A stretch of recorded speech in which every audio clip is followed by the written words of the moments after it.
terrimo ad appare dorime. Ameno, ameno, lanciremo dorime. Ameno, o mandare imperavi, ameno, timere, lancirò. Clonagem, encontro da religião com a ciência. Alguns séculos atrás, nós usávamos a enxada, o machado, a picareta, a foice, o carro de bois, a alavanca, a Maria Fumaça, a espingarda.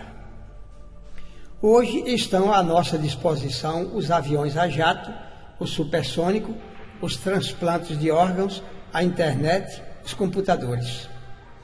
O relógio dos antigos era a medida da sombra por meio de uma vara.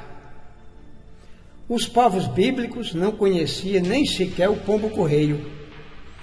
A igreja dominante mantinha a Bíblia em seu poder, interpretava-a do modo como entendia e acreditava que a Bíblia foi escrita pelo dedo de Deus. Em 1799 já aconteceu a primeira gravidez por inseminação artificial. Em 1866, o físico Alfred Nobel descobriu a dinamite. Em 1876, Graham Bell inventou o telefone e Thomas Edison inventou a lâmpada elétrica. Em 1928, houve os primeiros testes genéticos com insetos. Em 1944, a primeira tentativa de fertilização in vitro. Em agosto de 1945, explodiu a primeira bomba atômica. Em 1952, houve a experiência de clonagem em rãs a partir de uso de células de girinos. Em 1953, esperma humano foi congelado para inseminação artificial. Em 1967, Claude Bernard realizou o primeiro transplante de coração. Em 1978, nasceu o primeiro bebê de proveta, Louis Braun. Em 1983, nasceu o primeiro bebê de barriga de aluguel. Já em 1982, os franceses haviam anunciado a pílula do aborto. Em 1995, cientistas implantaram a orelha humana em ratos. E, recentemente, 1997, o embriologista escocês Ian Wilmut, de 52 anos, depois de 276 experiências, conseguiu fazer clonagem de uma ovelha por meio da retirada de células da mama, colhendo um óvulo não fertilizado e extraindo o DNA, tornando assim assexuada. A ovelha recebeu o nome de Dolly, que é uma cantora de música caipira americana que tem seios enormes. Até aqui, nada demais. Apenas um cientista experimentador conseguiu uma façanha, talvez já tentada muitas vezes em outros laboratórios. Certamente a intenção do cientista é mostrar à comunidade científica que a natureza é obra perfeita e é para ser pesquisada com o objetivo de abrir novos caminhos e não para desafiar a Deus, brincar de Deus ou desrespeitar a ética, nem tampouco a Bíblia. Quando o naturalista inglês Charles Darwin, depois de muitas experiências, descobriu que nós, seres humanos, somos originários de uma espécie de macaco já extinta, a Igreja preferiu acreditar na Bíblia, condenando a descoberta do gênio inglês. O próprio Darwin, que era crente na Bíblia, esperou 20 anos para publicar seu livro A Origem das Espécies, com medo de estar blasfemando contra a Bíblia. E hoje a Igreja aceita essa verdade. Quando o físico italiano Galileu Galilei descobriu que a Terra gira ao redor do Sol, a Igreja condenou o livro, colocando-o na lista dos livros proibidos por 200 anos. E o sábio, de quase 80 anos de idade, teve que se ajoelhar na frente do Papa e negar a verdade que havia descoberto. E sempre foi assim. Quase todas as invenções e descobertas escandalizaram a humanidade e foram condenadas pela Igreja oficial. O embriologista Ian, assim como muitos outros, apenas quer mostrar que a Bíblia não é uma obra científica, nem possui autoridade em matéria alguma, já que sua interpretação não é para todos. A Bíblia é um conjunto de livros que narra a cultura e a história dos judeus. Ela não tem nada contra as ciências, nem as ciências pretendem anular a Bíblia. Cada uma em seu lugar. Enquanto a Bíblia trata de lendas, figuras, mitos, profecias, histórias narradas de forma simbólica, a ciência se ocupa com a busca da essência das coisas. Sabe-se hoje que o mesmo Deus que cria a religião, cria a ciência. A religião e a ciência devem caminhar de mãos dadas para que a humanidade tenha progresso em todos os sentidos. Hoje, alguns cientistas, inclusive Rudolf Steiner, afirma que o planeta Terra tem 4 bilhões de anos e o universo tem cerca de 15 bilhões. Até há pouco tempo a Igreja acreditava que o universo tem apenas 12 milhões de anos. O Sol, segundo Steiner, tem a idade de 400 bilhões de anos. Há 1 milhão de anos atrás, todos nós éramos micróbios. E faz agora 36 milhões de anos que uma espécie de macaco já extinta deu origem ao ser humano. Hoje as ciências se unem para tentarem descobrir os segredos e os enigmas do universo. A antiga alquimia se transformou em química, a astrologia hoje é astronomia, a medicina avançada, a biologia, a psicologia e a física formam a psicobiofísica. A antiga teologia que tentava explicar Deus hoje deu lugar à pneumatologia, a ciência que estuda o espírito. A Idade Média, ano 453 a 1450, foi a idade das trevas e das superstições. As liturgias e os rituais, bênçãos e maldições, excomunhões e exorcismos resolvia tudo. Curava doentes, privilegiava pessoas, protegia os reis, sacerdotes e queimava os hereges, entre aspas. A igreja se achava dona de toda a verdade. A Bíblia era a palavra de Deus. A igreja era una, santa, católica e apostólica. Espírito e alma era uma coisa só. Salvação era lavagem de corpos com água e derramamento de sangue de um salvador pessoal. Os médiuns eram seres malditos, endemoniados e bruxos. Até que no meio do século XIX, na França e na América, o mundo recebeu a terceira revelação divina, cumprindo-se ao pé da letra a grande promessa de Deus, conforme o profeta Joel, capítulo 2, derramarei o meu espírito sobre toda a terra. Promessa esta confirmada por Jesus em João 14 a 16, falando do Consolador que o Pai enviaria para trazer de volta a doutrina cristã que fora jogada fora na Idade Média e trazer a verdade científica, reensinando a religião e explicando os mistérios. Antes da chegada do Consolador, sábios e gênios como Papin, Watt, Frade Vigílio, Galileu, Isaac Newton, Darwin, Edison e outros eram chamados de hereges e blasfemos, ateus e apóstatas.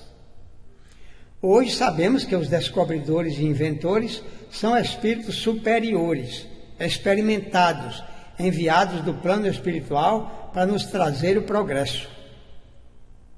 A Bíblia nos mostra como eram as coisas há 3.000 anos e as ciências nos mostram hoje.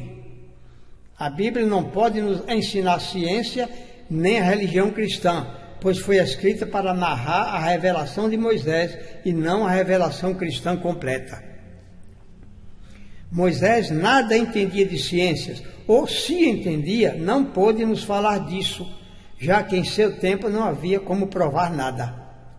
Jesus, há 2000 anos, sendo um arcanjo, já conhecia todas as ciências, mas não veio à Terra com essa missão. Sua missão foi nos trazer o amor e o perdão.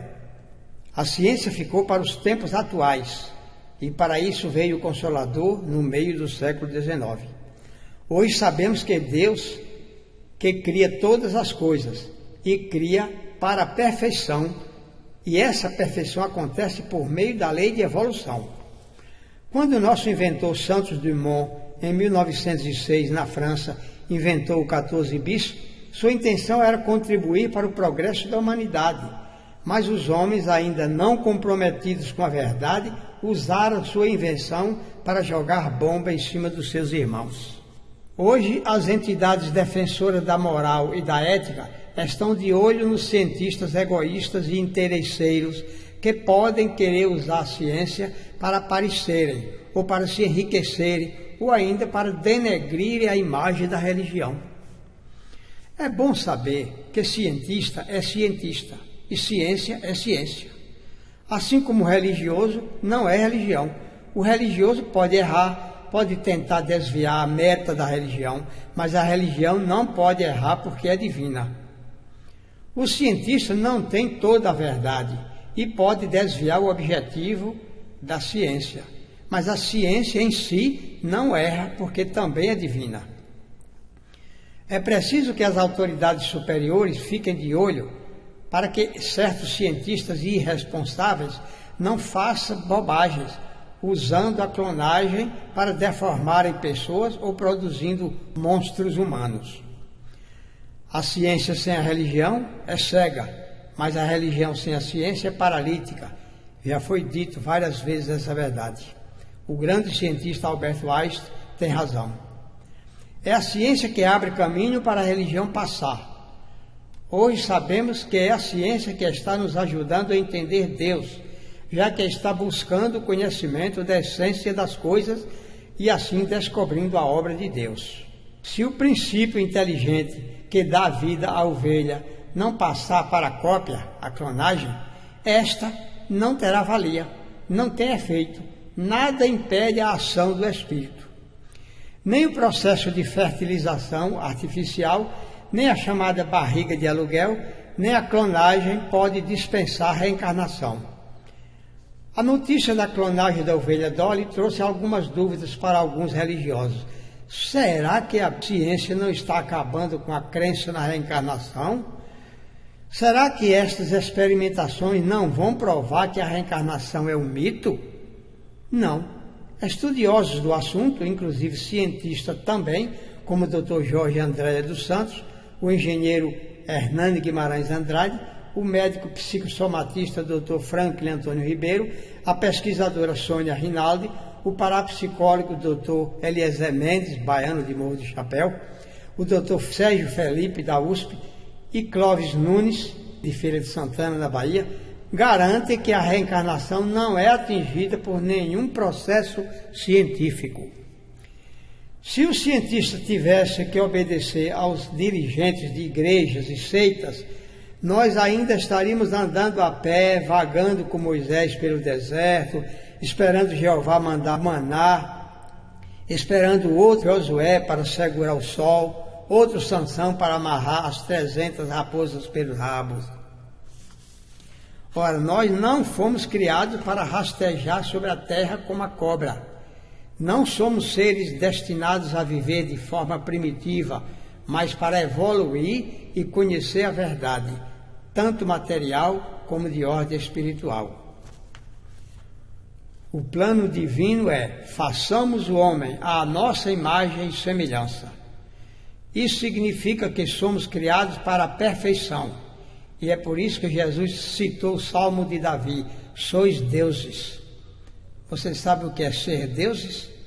Deus é a divindade criadora absoluta, mas deuses, no plural, são os anjos. Pois é, somos criados para evoluirmos até a posição de anjo. Se Jesus nos ensinou: conhecereis a verdade e a verdade liberta, que somos criados com a finalidade de atingir a perfeição, de conhecer as leis divinas e entender o plano da divindade. A religião divina, que é o cristianismo do Evangelho, é composta de 3 elementos: filosofia para buscar as causas, ciência para descobrir a verdade e a moral evangélica para nos aperfeiçoar como espírito. As pessoas ainda muito simplórias acreditam que religião é liturgia, é cultos externos, devoção, hinos, louvores coletivos com grupos de pessoas histéricas, gritando, tentando acordar um Deus surdo, etc. Não, a religião divina é o conhecimento de Deus, dos espíritos e da natureza. E isso nos vem aos poucos, em doses, de acordo com a nossa capacidade de entendimento. Em cada época, Deus envia à Terra uma parte de sua doutrina. As igrejas não formam a religião, mas apenas as religiões humanas. Elas ignoram o processo histórico como um todo, aceitam a doutrina evangélica, mas não aceitam a filosofia e ainda repelem as ciências.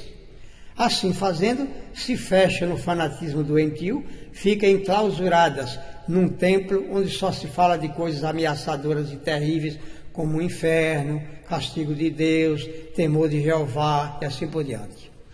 A religião divina não tem sacerdotes nem teologias. O conhecimento divino é feito com filosofia, ciência positiva e o cumprimento da caridade cristã. As religiões humanas adulteraram a Bíblia, acrescentaram nela o que lhes interessara e jamais entenderam da linguagem iniciática dos mestres.